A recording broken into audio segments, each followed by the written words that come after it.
What's up, people? Welcome to this episode of the By the Hood podcast or webcast, because I don't know how you're consuming this content. I'm your host, as always. My name is Jimmy, and as we start off every show, that's with gratitude. Just want to say special thanks to all the students from By the Hood University, as well as the youth from the By the Hood Ownership Camp. Just want to say thank you to anyone and everyone who supports anything that we've got going on. This is a very special episode of our podcast. So recently, I had the honor of being interviewed by our hometown paper, the Philadelphia Inquirer, for their social media. So the interview took place on their Instagram live, and I sat down to talk about everything that we do, as well as the future of work from home, a little bit of cryptocurrency, and it's just a great interview. So I wanted to share that as our next episode of By the Hood. So this one actually is featuring me. So please enjoy and give us some feedback. Share this video. And if you don't follow me yet personally on Instagram, follow me. But please enjoy this interview that I had with the Philadelphia Inquirer, and salute to Derek and everyone over there. Look forward to working with you in the future. But here is the interview from the Philadelphia Inquirer. Hey, Inquirer followers, this is Derek Kane from Resolve Philly and special correspondent for the Inquirer. And today we have Jimmy Williams. Jimmy Williams is an author, he's an investor, he's the founder of By the Hood, and he's also the co-founder of Black Wealth Project. And we also represent Resolve Philly. Resolve Philly is a journalism nonprofit, and our initiative puts the field of journalism to be more equitable, collaborative, and based in community voices and solutions. We got Jimmy Williams, y'all, By the Hood. Make sure y'all listen. You got a lot of information, a lot of stuff going on. Make sure you check him in. No, here you go, right here, y'all. What's up, good brother? Wasn't playing, man. I said 12:30. You was on. Hey, listen, man. I don't like to waste people's time, man. One of my things is about time is money, right? Right. You're absolutely right. Well, thank you for joining us again. Appreciate it. I know you got a lot going on in the world, so we want to be. Really, to be honest with you, I think we got a lot to talk about, but I don't know if a half hour is going to actually cover it all. So we may have to do another episode at some point. So just keep that in mind. Mark me on the calendar down the road somewhere. So I know you got a lot of going on. Bro, I'm here. Whenever you need. All right. Thank you. So first, I like to always start off with just doing a wellness check, man, and seeing how you're doing, man. How's everything? How are you feeling? Oh man, everything's good, man. How about yourself, man? I'm just trying to maintain. Everything's good though. Good. Same here, man. Same here. Just excited about this conversation because there's a lot, and I'm really into this crypto stuff. I'm really into all this financial literacy stuff. So I'm just really inspired by the work that you're doing. So I want to get into basically what's the backstory behind the Black Wealth Project and how did it come about? Like, what was the point behind it, and why did you feel it was so necessary to do this? Yeah, so first it started with myself and my partner Corey with By the Hood, right? So I've been in real estate and financial services like since I've been an adult. Literally since I was a teenager, working at the very bottom as a clerical person in real estate.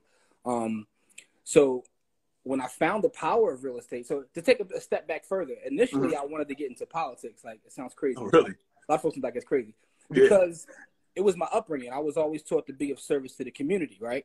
Right. So I thought politics was the way. And I actually did a couple internships on some campaigns here in Philadelphia. I'm not going to name no names, but but through that I learned, right? And right. At the time I was going to Lincoln University after high school, right in Philly. But I learned that a lot of people who actually controlled the campaigns were the business people, right? I mean, I was doing like very bottom of the barrel work, getting coffee and answering phones. But what I noticed was when certain people would call a candidate, they would come right to the phone, right? So that like piqued my interest in business. Why do these people have so much power that they can get things done? So I changed my major from political science to business. And when I started getting into real estate, I started seeing the power of real estate right away. Right. And I was like, I gotta teach about this. So it's funny. I just found footage back in 2001. I had rented out some space and I did a community event. I was trying to tell people about real estate and they were looking at me like, you're a little kid. Right, who's this guy? What do you know? Yeah. So I've been on this journey. I bring all of that up to say I've been on this journey of trying to educate my people for a long time. Right. So what happened was when I started By the Hood, it was about real estate and seeing the value in our communities and trying to take advantage of that. But I went to high school with my partner Corey, who's a teacher. Right. And what was funny is I've watched him teach a class, and it was like, you ever see a good teacher? It's like something to really watch, right? Everybody thinks you can get in front of a classroom and just give information. Right. But it's a difference in controlling the classroom. It's almost like watching an artist, right? And me and him had a conversation. He said, well, part of the problem you're having is you're constantly trying to reach adults. And I'm like, well, what do you mean? He said, you need to put something together where you can actually teach the youth. And I said, well, help me do it. So we partnered together, and By the Hood started as a way for us to do community work. So we talk about finance, but really our message, to be honest with you, is about loving each other, right? Right. But we use finance as that tool to have the conversation. So we started a camp probably about 5-6 years ago, where it's about 6 years ago at this point. Kids ages 5 and up, able to come out free of charge, and we would teach them about real estate, the stock market, cryptocurrency, and things of that nature. So, and it's amazing to see the youth. I'm talking about kids ages 5 learning this information, and now some of them have their own portfolios. Really? It's very powerful, yeah. And we did it right in the community in the Germantown section of Philadelphia. Okay. This past year, because of the pandemic, we moved it online. And, you know, it was a great feedback. And we'll have it again this summer as well. So a lot of our work is community-based. Everything we do is about educating our people about the power of ownership. And we talk about those 3 asset classes. Now, on top of that, the Black Wealth Project came about because after the work we were doing with By the Hood, we had some like-minded individuals, such as our brother Kamari, the finance rebel, the Ivy investor Courtney, as well as real estate Tracy. So we got some powerhouses, and we all, like, you know, had conversations, and we decided to create our own little think tank, right? So one of the things we see in our communities here in Philadelphia with all the gun violence, and you see all the stuff that goes on, a lot of people get online and want to talk about, you know, what's wrong, you should do these things, but no one is really taking action.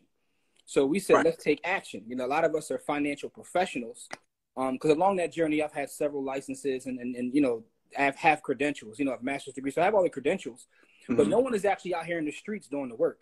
So our thing was, let's take action, let's get out here, let's do the work, let's have these conversations that nobody is having.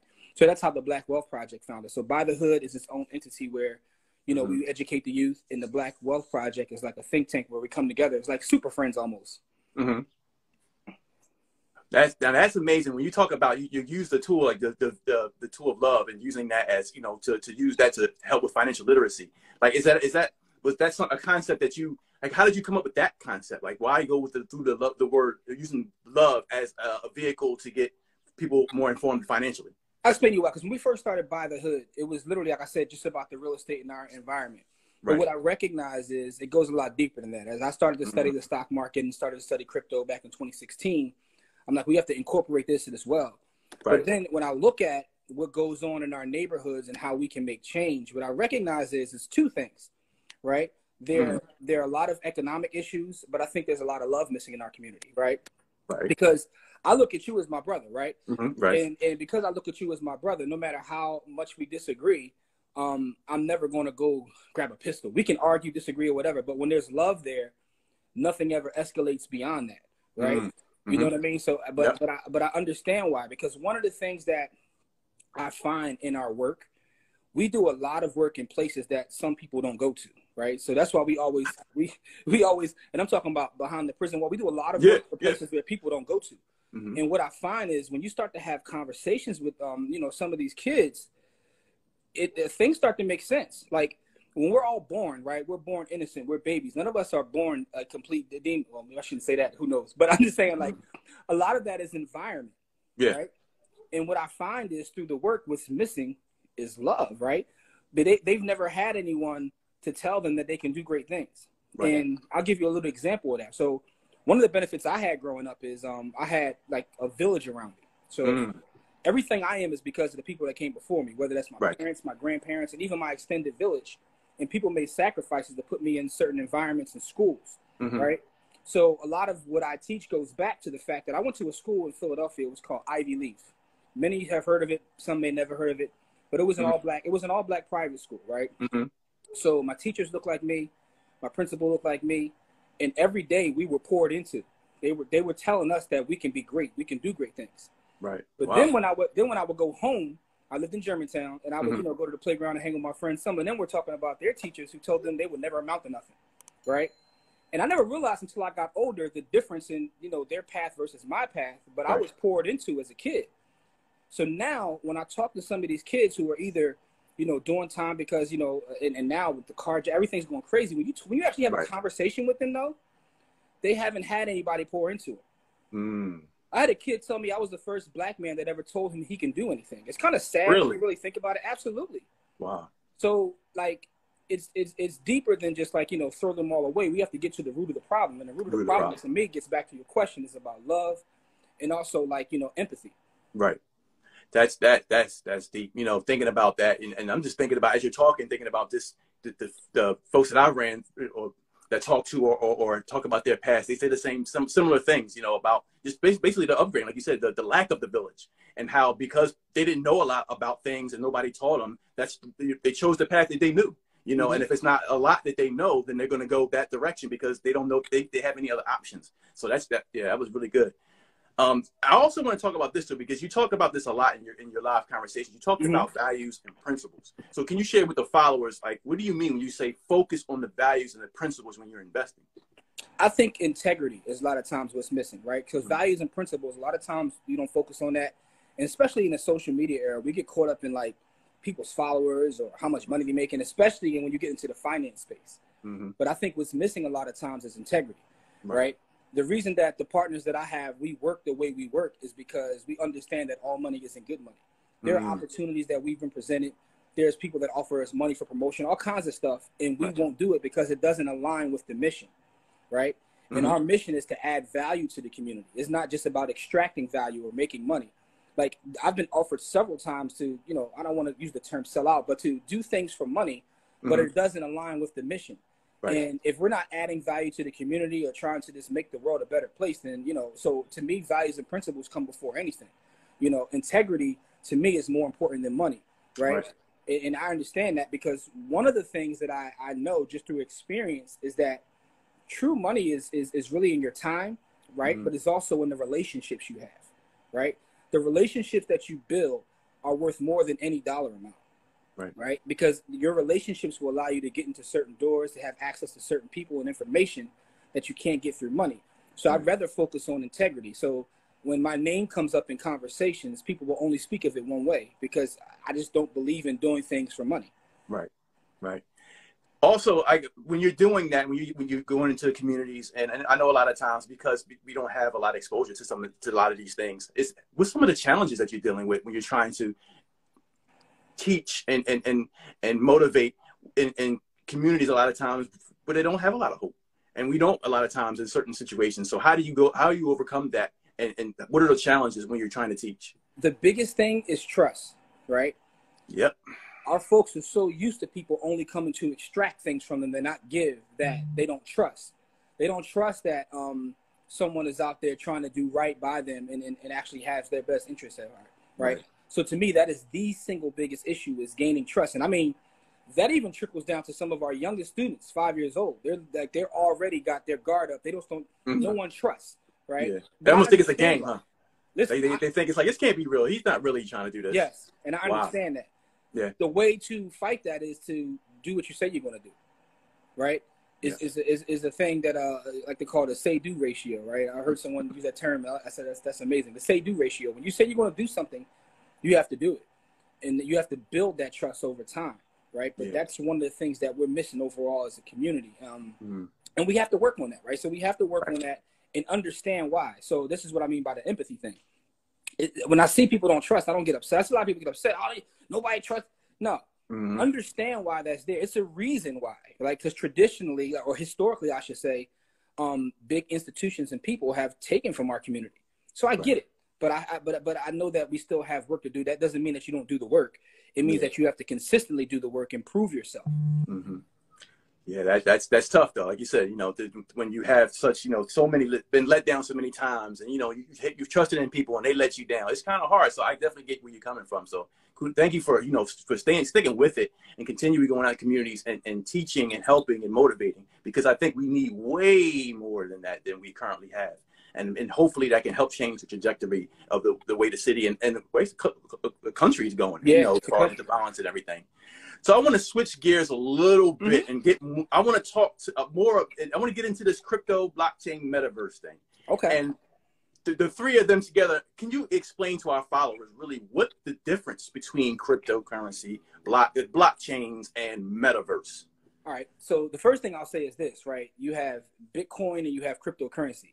Right. because those aren't the same things, right? And I think that's where a lot of people get confused, because Bitcoin operates over here and crypto is over here, right? Then within that whole, relationship, then you have things such as NFTs, DeFi, a lot of the buzzwords you'll hear when people start to talk about cryptocurrency. But the first distinction I want to make is to put Bitcoin over here somewhere and put cryptocurrency. And the reason I say that is because Bitcoin, not only is it the first, but it's the most valuable. And it probably will always be the most valuable because of the attributes that it has in terms of being decentralized.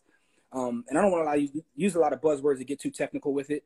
Right. But the idea is there is no one point of attack when it comes to Bitcoin. And it's not like that with other cryptocurrencies. The thing about cryptocurrencies and why it's very important to be educated is because there's so many projects and tokens out here. And if I'm being completely honest, as someone who works in the industry, I would say about 95% of them are trash, and they're trying to extract value. And the people in the crypto community get mad when I say that, but that's what I see, right? What I see is you have a couple projects that are like amazing, they're revolutionary. But then a lot of these things, first of all, they don't have to be crypto.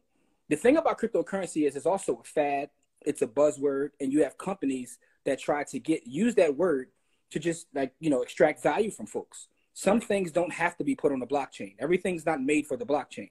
Now, with that being said, within that, you have the NFT world where you're able to, create value by putting things on a blockchain, right? Which can be a one of one or a one of two. So now you see a lot of artists who will come to that space. The thing about NFTs, and I'm going to say this again, it's very similar to cryptocurrency. Most of them are worthless. Right. So it's kind of like the .com era. It's very much so. Very much so. It's very much so like that. Now, with that being said, I don't want it to be all negative, because if you remember the .com era, Amazon was a part of that. Google was a part of that. Amazon was born. So all these things are still here, but you really have to do your research and be careful, specifically with NFTs, because now people are trying to put everything into an NFT when everything shouldn't be an NFT. I see people just take a selfie, I'm gonna sell this as an NFT. There's really no value there, right? So what you have to look for with NFTs is, for one, look at the volume on that NFT. How many people are using it or trading it? What value does it add?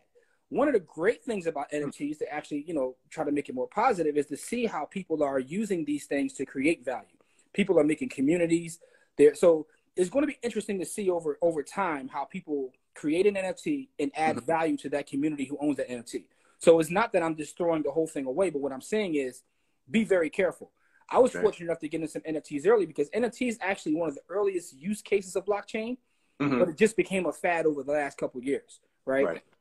So, but projects such as something like a Sandbox or Decentraland, I got into those projects a little bit early. I also own a CryptoPunk, but I was just testing things out. But then as I test things out, I do more research, and I'm sitting there watching all these projects come up, and I'm like, what value are you really adding?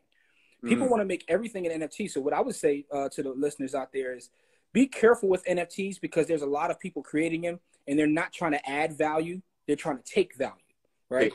And it's the same thing with a lot of these cryptocurrencies, because we understand it's psychology.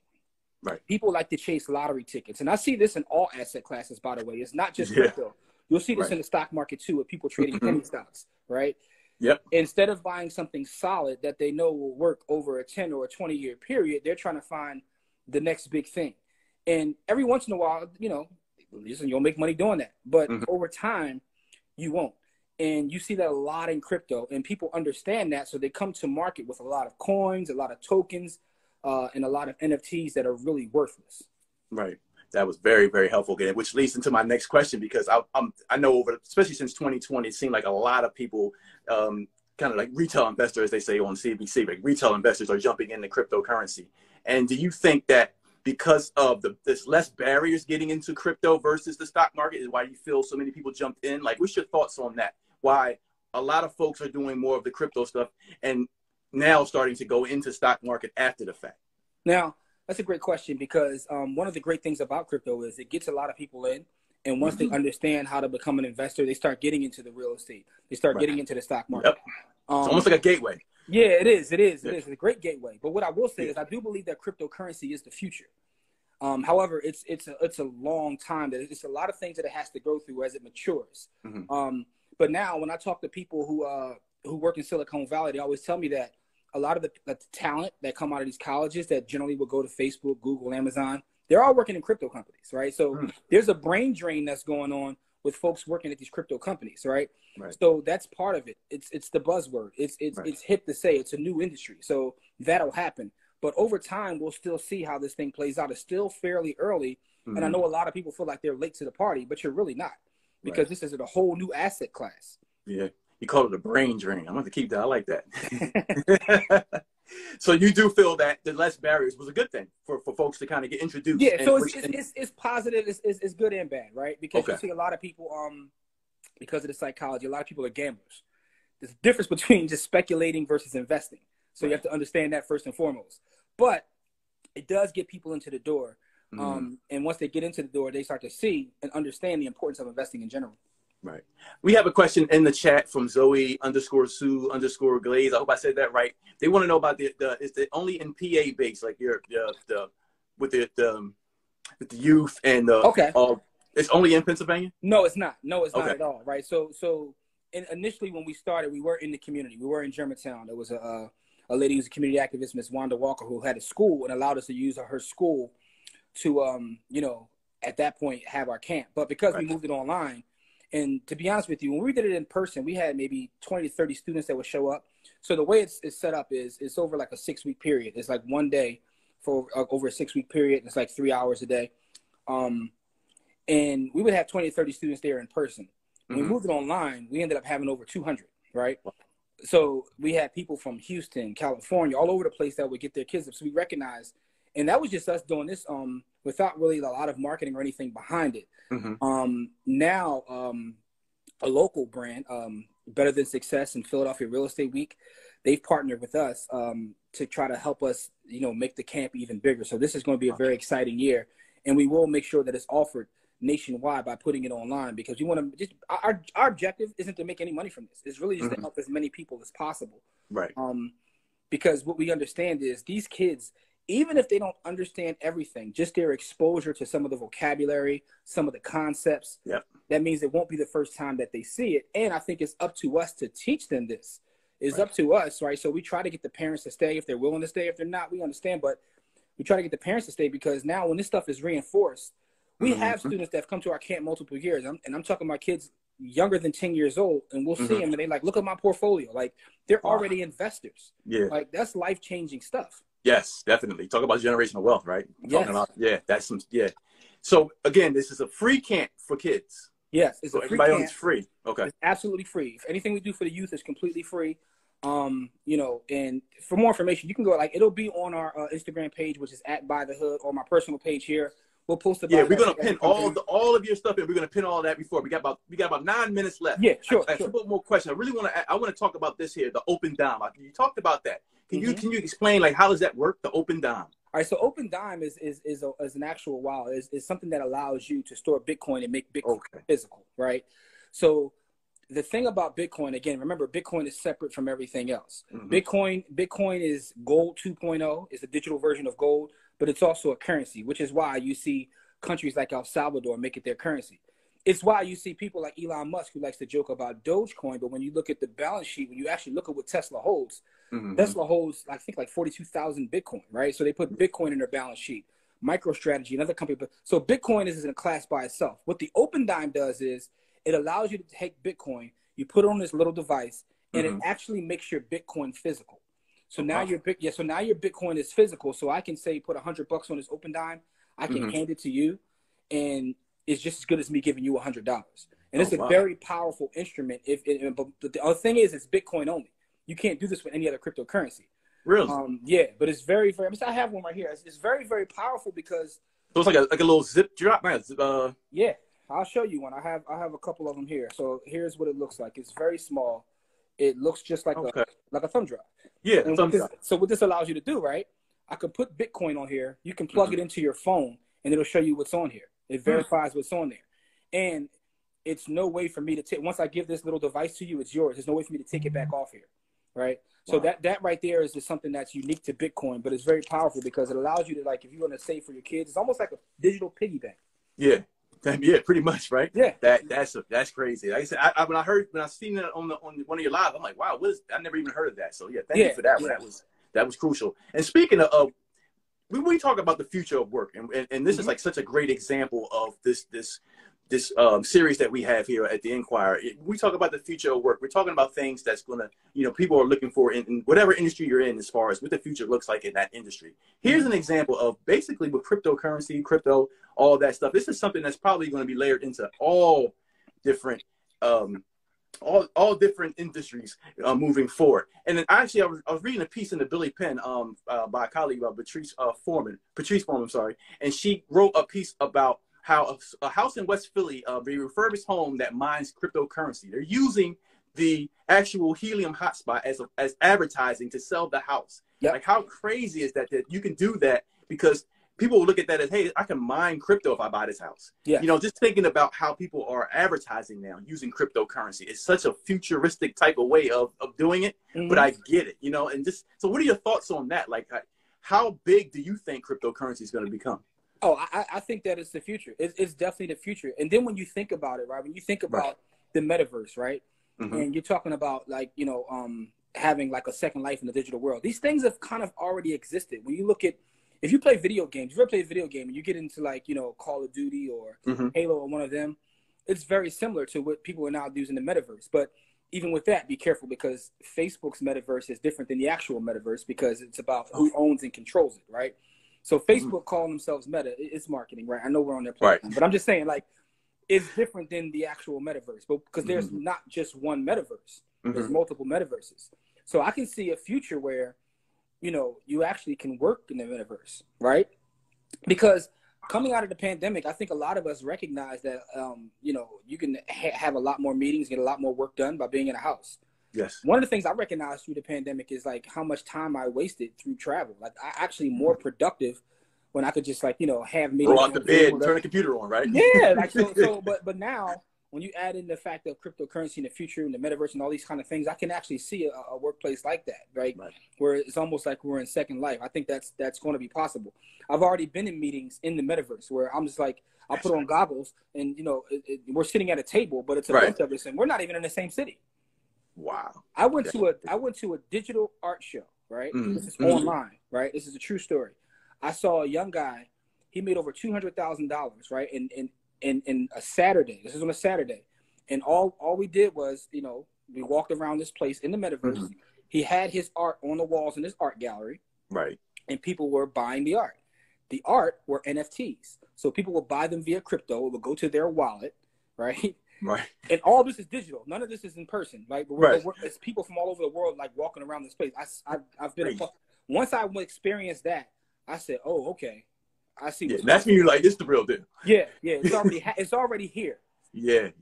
Wow, man, listen, that is crazy. So what's coming up in the future for the Black Wealth Project? Can you and then also I want you to pin all of your handles and everything in there, so everybody can come and check it out. The By the Hood, the Black Wealth Project, everything. But what do you have coming up in the future? I want to give you a chance to just kind of talk about everything you got coming up. So the first thing is this Saturday, City Athletics, which is an amazing program in Philadelphia. Those brothers over there are doing great work in the community. What they're doing is they're having a financial literacy series, and we're part of that. So that starts this Saturday. It's for 8 straight weeks. It's for high school students, and the high school students will actually get a stipend at the end of it to help them. So that's our next community event. After that, our camp will be coming up, and we're also on the planning stages. We're putting together another program for returning citizens, right? So we're trying to put together a program for returning citizens to try to teach them about, financial literacy and how to get, into business and get themselves on their feet as they come home. So we're working on putting that together now. Our camp will be this summer, the end of June, July. We'll put out more information about that. That's completely free. And like I said, we're working with City Athletics now to do something for the high school students to help them, get involved in the finance space.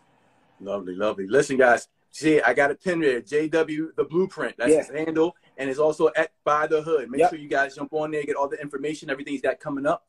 That's all the time that we have for today. Jimmy, thank you again for your time. And for those of you that tuned in, and thank you for sharing your lunch with us. So be on the lookout for the next episodes of Live at Lunch right here on the Philadelphia Inquirer. we're gonna do another one because again, I tried to cover as much as I could in this half hour. The half hour flew by, but just keep me in mind, keep me on the calendar. Man, listen, you got my number. Whenever you need me, just give me a call, bro. All right, appreciate you again, everybody. Thank you for joining us. Have a good day. Take it easy. All right now.